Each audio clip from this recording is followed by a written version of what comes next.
Hey everyone, and welcome to today's Explainer. I am absolutely thrilled to have you with us because, well, today we're tackling a truly massive topic. We are breaking down a fascinating source analysis that compares two of the largest, most heavily populated, and strategically crucial neighbors in all of Asia, India and China. We're going to objectively examine their economic foundations, their military capabilities, and what the data tells us could actually happen if these two titans ever clashed. This is all about giving you a clear, structured look at the information so you can really understand the shifting dynamics of global power. Okay, let's dive right into this baseline comparison. According to the Global Firepower Index data, these two nations are practically neck and neck on the world stage. India stands firmly as the fourth largest global military power, while China edges just slightly ahead at number 3, sitting right behind the United States and Russia. But as you'll see, being closely ranked on paper definitely doesn't mean their power is built the exact same way. The actual composition of their strength is vastly different. To make sense of the whole shebang, here is our roadmap for today. Number 1, India's strengths and challenges. Number 2, China's rise as a global giant. 3, the geopolitical chessboard. And finally 4, the ultimate confrontation. Let's kick things off with Part 1, India. Strengths and challenges. India is just a fascinating dual reality. As the nation with the world's second largest population, it possesses an absolutely incredible manpower advantage. But that exact same demographic weight also brings deep domestic complexities. On the economic front, India is a powerhouse. It's the 7th largest global economy, boasting a massive $2.2 trillion GDP. And this momentum isn't just about raw industry either. It's heavily fueled by a rapidly advancing IT sector and the immense cultural export power of its film industry, which really bolsters its image worldwide. Combine that with a rich history that draws in nearly 10 million annual tourists, and you're looking at a nation with significant global standing. However, we have to look at the full picture here. Over 180 million. That is the estimated number of people currently living below the poverty line in India. When you have a population that massive, providing basic necessities like electricity, water, and fundamental infrastructure becomes a monumental challenge for the government. This domestic reality acts as a really heavy anchor on its soaring economic ambitions. And this brilliantly illustrates how, despite those hurdles, India is actively securing its future by shifting toward defense self-reliance. Just look at their defensive capabilities. They have a self-developed missile defense system.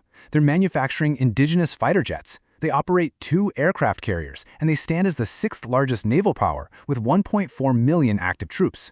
While they are still heavily reliant on imports and aren't fully self-sufficient in defense production just yet, the trajectory toward domestic manufacturing is undeniable. Moving right along to Part 2, China, the rising giant. Economic scale is where China truly flexes its muscles. Now yes, in terms of raw GDP, China trails the United States by about $7 trillion. But when measured by purchasing power parity, which basically means the actual value and volume of what that money can buy domestically, China is considered the largest economy in the world. And notice this surprising financial contrast when we look at the debt-to-GDP ratio. The United States carries a massive debt burden, equivalent to 97% of its GDP. Meanwhile, China? They sit at a staggeringly low 13%. This incredibly low debt ratio points to a remarkably robust and unburdened domestic economic foundation. And if that wasn't enough to lock in its economic dominance, consider the sheer gravity of this figure. $3 trillion. That is China's foreign exchange reserve, literally the highest in the entire world. This gives China unparalleled financial leverage and stability on the global market. Militarily, China matches its economic scale with pure manpower. With 2.3 million active troops, it operates the world's largest standing army. Yet, despite having more soldiers than anyone else, you'll remember they are ranked 3rd globally behind the US and Russia. So why is that? Now, what's really interesting about this immense gap in defense spending is that it answers that exact question. China's budget sits at $215 billion, compared to the US budget of $611 billion. Because of this historical spending gap, the source data indicates China is still playing catch-up when it comes to cutting-edge military science and technology compared to the US and Russia. They are aggressively developing their own indigenous weapons for sure, but that technological gap is what keeps them in the number 3 spot. But China isn't just focused on its borders. Its ambitions are entirely global. Initiatives like the One Belt, One Road project are essentially ringing the bell for a new world order. Furthermore, China is actively expanding its naval footprint, building new military ocean bases. They're projecting power outward to secure vital sea resources, utilizing a really fascinating blend of raw military might and long-term economic strategy.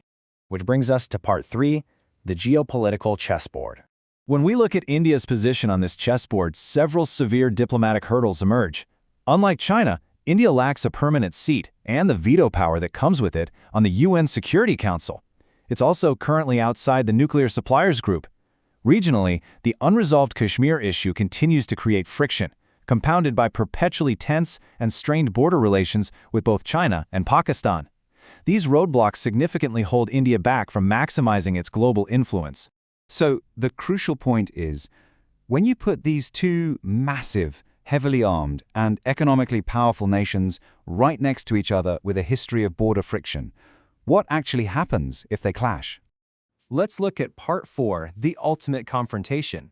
Strictly examining the geopolitical scenarios, a war between India and China would absolutely not stay regional for long.